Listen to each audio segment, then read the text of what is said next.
Shalom Temple Israel. This Shabbat, we will conclude the book of Bimidbar, or Numbers, with the final Torah portions of Matot and Maseh.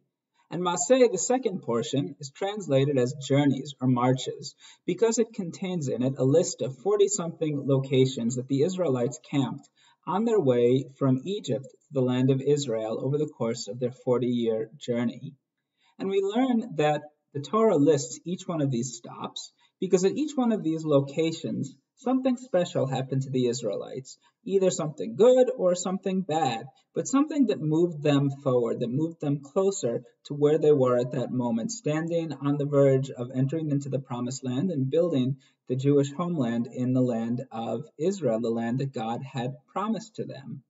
And we learn from this that it's important for us to always appreciate each of the stops that we've made in our own lives, each one of the stops that brought us closer to where we are today. Well, we may live in Charlotte now. Each of us has lived in different places throughout our lives and had different experiences. And we're reminded to appreciate that even though we're happy where we are now, I hope, we enjoy where we are now, we appreciate the people and the experiences that brought us here, that moved us from point A to point B. For example, I spent a year living in Columbus, Ohio after finishing college.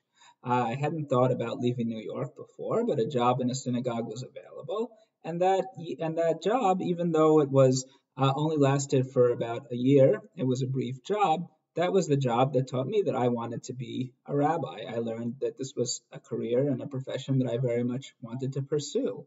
So I appreciate the people in that synagogue who let me be part of their lives at that time and who moved me closer to becoming a rabbi as a career. So as we read Matot and Maseh, we think about the places we've been and the people we've met in those places, the experiences that we've had, and we appreciate that they have brought us to where we are now.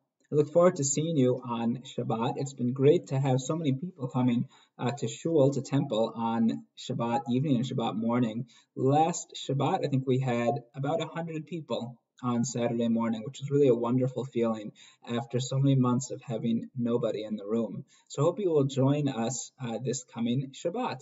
Shabbat Shalom.